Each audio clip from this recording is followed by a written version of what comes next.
Imagine waking up in the year 1348. The sun hasn't even risen yet, but you're already awake. Your small wooden house is freezing. The floor beneath your feet is dirt, and the only warmth comes from a dying fire in the corner.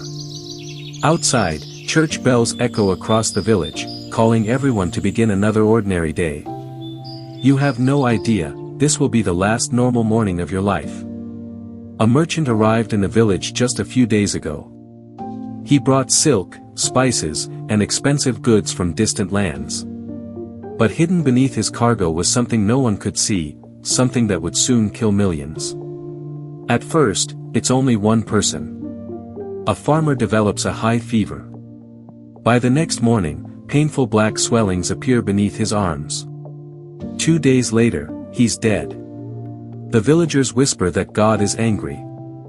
Others claim it's witchcraft. Some believe the end of the world has begun. But they're all wrong. What they don't know is that tiny fleas, feeding on infected rats, are silently spreading one of the deadliest diseases in human history. Within weeks, your peaceful village transforms into a nightmare. Friends disappear overnight. Families lock themselves inside their homes. The church bells no longer call people to prayer, they ring almost constantly for the dead. There are no antibiotics. There are no hospitals that can save you. There is no cure. If you were alive during the Black Death, your chances of survival would be terrifyingly small.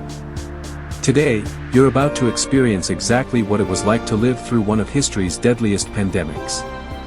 Every choice you make matters. Every person you meet could unknowingly carry death. So the real question is, would you survive the Black Death? Let's find out. And because nobody understands what's really happening, no one is prepared. As the morning sun finally rises, a merchant's wagon slowly approaches your village gates. Its wooden wheels creak against the muddy road. The horses breathe heavily after weeks of exhausting travel. Villagers gather with excitement. Fresh food. Rare cloth. Exotic spices. News from distant cities. Everyone wants to see what the travelers have brought. Children laugh as they run beside the wagon. Mothers smile. Farmers wave. The travelers look exhausted, but otherwise perfectly ordinary. No one notices the rats quietly hiding beneath the sacks of grain. No one sees the fleas jumping from fur to fur. The greatest disaster medieval Europe has ever experienced enters the village. Without making a sound. Without warning. Without anyone realizing that their lives are about to change forever. The next few days seem almost peaceful. People continue farming. The church remains full. Markets stay busy. Life goes on. Then, an old farmer fails to appear at Sunday prayers. At first, nobody worries. Perhaps he's tired. Perhaps he's working. Perhaps he's simply resting. But by evening, rumors begin spreading. The farmer has developed an unbearable fever. His body burns with heat. He can barely stand. Pain shoots through every joint. His wife says strange swellings have appeared beneath his arms. By the following morning, the village priest is called to his house. Not to heal him, but to prepare his final prayers. Less than 48 hours after his fever began, the farmer is dead. The villagers stand silently outside his home. Nobody understands how someone so healthy could die so quickly. Some whisper, it must be God's anger. Others quietly blame witchcraft. One frightened child asks, can it happen to us too? No one answers. Because deep inside, everyone is thinking exactly the same thing. They just don't know it yet. The day everything changed. Imagine opening your eyes on a cold spring morning in the year 1348. The first thing you hear isn't an alarm clock. It's the distant sound of church bells echoing through the mist. Your bed isn't soft. It's nothing more than a rough sack stuffed with straw. The air inside your small wooden house is damp, smoky, and freezing. A weak fire struggles to stay alive in the hearth while your family slowly wakes around you. Outside, the village is already coming to life. Farmers lead their oxen toward muddy fields. Blacksmiths prepare their tools. Children chase chickens between tiny wooden cottages. Women carry buckets from the village well while merchants arrange goods in the marketplace. To everyone around you, today feels completely normal. No one laughs any louder than usual. No one runs in fear. No one believes they're living through the final peaceful days they'll ever know. Because death hasn't arrived. At least, not yet. Far beyond your village, trading ships have been crossing the Mediterranean Sea for months. They carry silk from Asia, precious spices from the East, expensive fabrics, and rare treasures that wealthy nobles desperately want. But hidden deep inside those ships, something else has been traveling. Something completely invisible. Not an invading army. Not a terrifying monster. Not even a powerful king. Instead, thousands of tiny fleas hide inside the fur of black rats that live beneath the cargo. No sailor notices them. No merchant suspects them. No priest prays against them. Because nobody in medieval Europe has any idea that these tiny insects carry one of the deadliest bacteria in human history. To everyone alive in 1348, disease isn't caused by microscopic organisms. People believe terrible illnesses come from God's punishment. Others blame evil spirits. Some whisper that witches have cursed entire towns. Science, as we understand it today, simply doesn't exist. But this is only the beginning. Within weeks, entire families will disappear. Church bells will ring from sunrise until sunset. Mass graves will replace ordinary funerals. And nearly half the people you've ever known will never see another winter. If you had been born in medieval Europe, this is the moment your fight for survival would begin. And your greatest enemy is something you cannot even see. Tomorrow morning, another villager wakes up with the same fever. Then another. And another. Before anyone realizes the truth, the Black Death has already taken hold. The next morning, the village feels different. The marketplace is unusually quiet. Fewer people have come to sell their goods, and whispers replace the cheerful conversations that once filled the square. Another family has locked themselves inside their home. No one knows exactly why. By noon, the church bell rings again. Not for prayer, but for another funeral. At first, the illness seems like an ordinary fever. The victim complains of chills, unbearable headaches, and exhaustion. Friends tell them to rest, believing they'll recover in a few days. But they never do. Within hours, painful swellings begin to appear beneath the arms, around the neck, and between the legs. These dark, swollen lumps, later known as buboes, grow larger with every passing hour. The pain becomes unbearable. Breathing is difficult. Even drinking water feels impossible.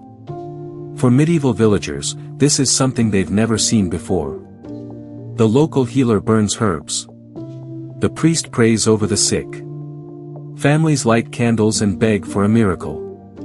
But nothing changes. By the second day, the first patient is dead. And before the body is even buried, 2 more villagers begin showing the exact same symptoms. Fear spreads faster than the disease itself. People stop shaking hands. Neighbors avoid one another. Parents pull their children indoors. Every cough, every fever, every knock on the door, now feels like a warning that death has arrived. The villagers still believe the disease is spreading through cursed air or God's punishment. But the real killer is already crawling through their homes, hidden in the fur of thousands of rats. As more people fall ill, panic begins to replace hope. The village healer is overwhelmed. Every day, desperate families arrive carrying sick children, elderly parents, and neighbors too weak to walk. Everyone asks the same question. Can you save them? The truth is, no one knows how. In 1348, people have never heard of bacteria or infection. Most believe disease is caused by poisonous air, known as bad air or miasma. Others believe the plague is God's punishment for humanity's sins. So the treatments are based on fear, not science. Doctors wear long robes, cover their faces with scented herbs, and carry small bags of flowers to block the terrible smell. Some cut open swollen buboes with knives, hoping to drain the sickness. Others perform bloodletting, believing that removing blood will restore balance to the body. Instead of helping, these treatments often make the patient even weaker. Families burn herbs inside their homes. Priests lead endless prayers. Some people whip themselves in public, hoping God will show mercy. But every sunrise brings the same heartbreaking news. More funerals. More empty homes. More grieving families. The plague doesn't stop. It doesn't care if you're rich or poor. A farmer. A merchant. Or even a priest. One by one, the people who promised they could save everyone begin falling sick themselves. And when the healers start dying, the village realizes something terrifying. There is no one left to help. With no cure, no answers, and no one left to trust, the village begins to collapse. Soon, fear will become even deadlier than the plague itself. It doesn't take long before the disease spreads beyond a single village. Traveling merchants unknowingly carry it to nearby towns. Within weeks, entire regions are infected. Everywhere you look, the same terrifying story repeats itself. The streets that were once filled with laughter now stand almost silent. Shops remain closed. Fields are left untouched. The smell of smoke from abandoned homes mixes with the scent of death hanging in the air. People stop visiting their neighbors. Even close friends cross the street to avoid one another. A simple cough is enough to make an entire crowd step back in fear. Inside many homes, the sick are left completely alone. Some parents are too frightened to care for their own children. Some children wake up to find their parents have died during the night. The church bells never seem to stop ringing. Funerals become so common that priests can no longer keep up. Graveyards quickly fill beyond their limits. Soon, there isn't enough space to bury the dead. Mass graves are dug outside the towns, where dozens of bodies are buried together without names, without ceremonies, and without loved ones to say goodbye. For the first time in your life, death no longer feels shocking. It feels normal. And that's the most terrifying part of all. Because the plague isn't slowing down. It's only getting started. As thousands continue to die, desperate people begin searching for someone to blame. And in their fear, innocent lives will soon be destroyed. When people can't explain a disaster, they often search for someone to blame. By the summer of 1348, fear has spread faster than the plague itself. Every town is filled with terrifying rumors. Some believe witches have cursed the land.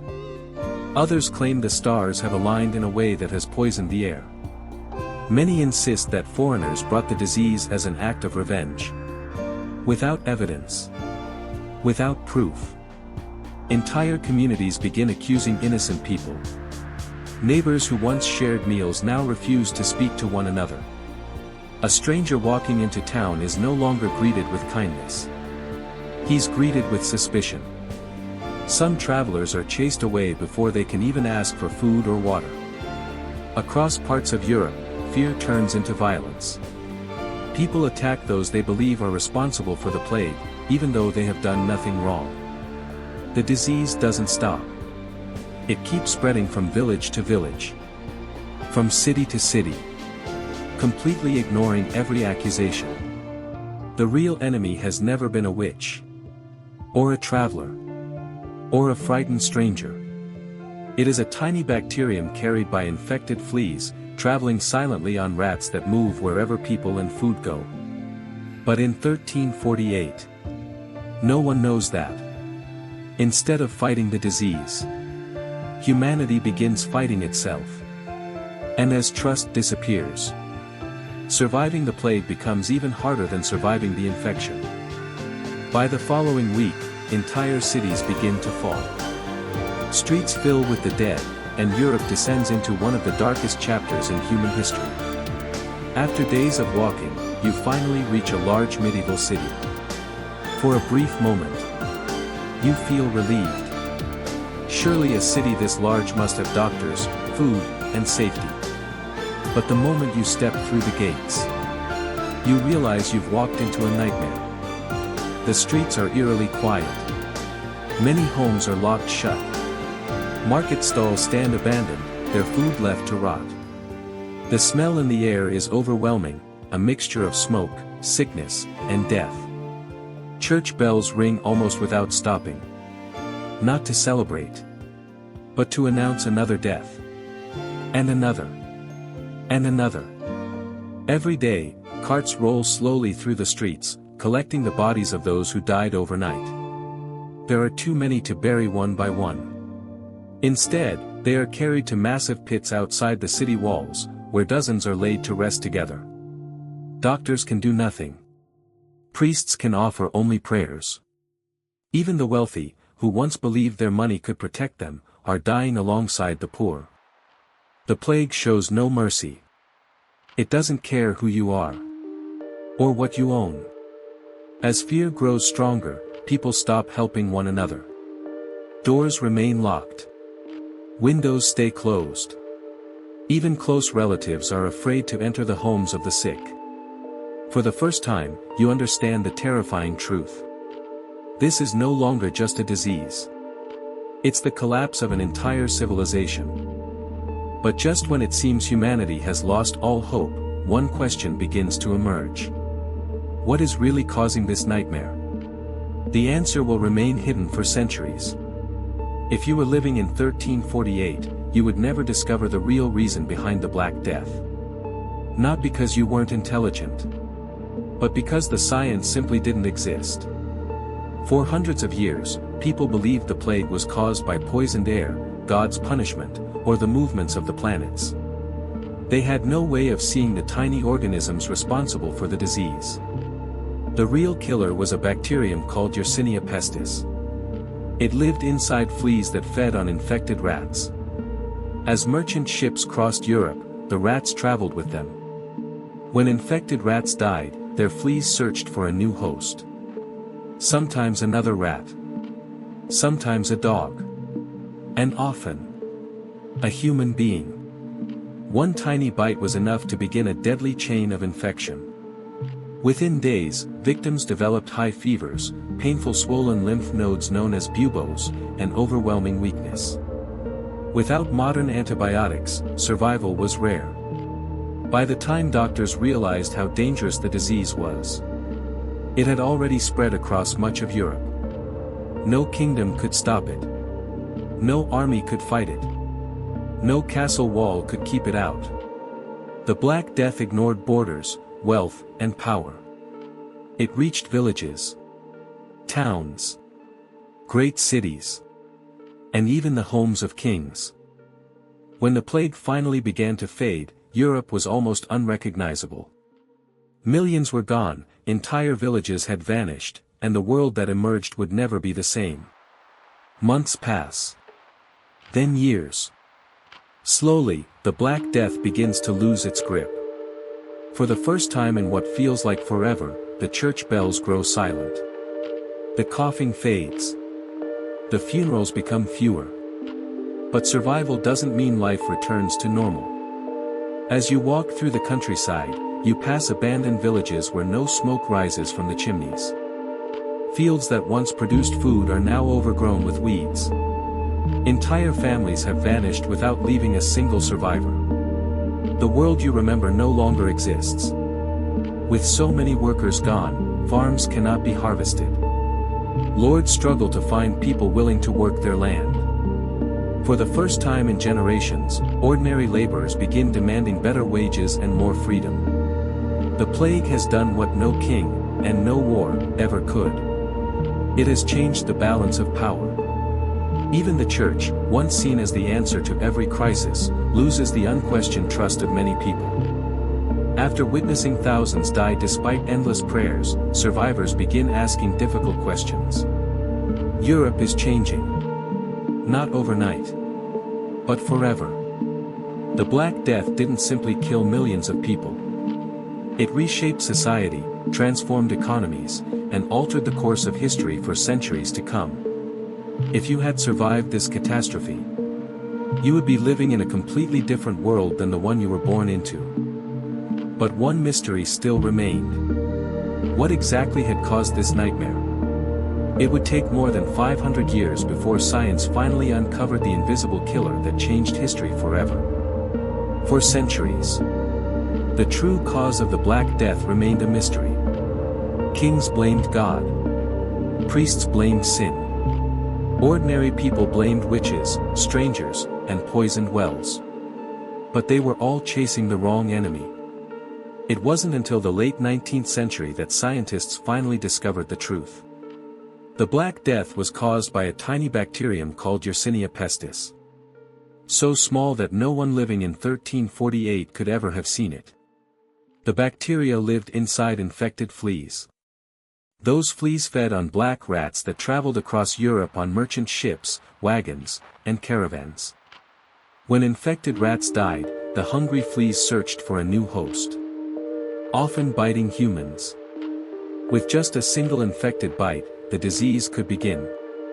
Within days, victims developed high fevers, painful swollen lymph nodes, and overwhelming weakness. In many cases, death followed only a few days later. Today, doctors know that the plague can be treated with antibiotics if caught early. But in medieval Europe, there were no microscopes, no laboratories, no antibiotics, no understanding of bacteria. People were fighting an invisible enemy they didn't even know existed. And that ignorance made the Black Death even more devastating. Modern historians estimate that between 25 and 50 million people died in Europe alone, roughly one-third of the continent's population. It remains one of the deadliest pandemics in human history. If you think surviving the Black Death was only about luck, think again. In the end, history left us with one powerful lesson, one that still matters today. Imagine standing in a medieval village after the plague has passed. The streets are quiet. The church bells have finally stopped. But half the people you once knew are gone. The baker who sold bread every morning. The farmer who worked the fields. The children who played in the square. Gone. For those who survived, the Black Death was more than a disease. It was the moment they realized how fragile life truly is. No castle wall could stop it. No amount of gold could buy safety. No king, priest, or doctor could fully control it. And yet, from that devastation, the world slowly changed. People began questioning old beliefs. Medicine gradually became more scientific. Cities improved sanitation. Knowledge became more valuable than superstition. The plague killed millions. But it also pushed humanity to search for answers instead of fear. So if you had been born in 1348, would you have survived? Probably not. Most people didn't. But the real story isn't just about death. It's about what humanity learned afterward. Because every pandemic leaves behind two things. Graves. Lessons. And the lesson of the Black Death is simple. Fear spreads quickly. Ignorance spreads even faster. But knowledge is what ultimately saves lives. More than 600 years later, the echoes of the Black Death are still with us. In our cities. In our medicine. And in every reminder that even the smallest invisible threat can change the course of history. The Black Death was one of history's deadliest pandemics. It erased millions of lives, transformed Europe forever, and proved that humanity's greatest battles are often fought against enemies we cannot see. And if you had been there in 1348, the odds are, you wouldn't have survived.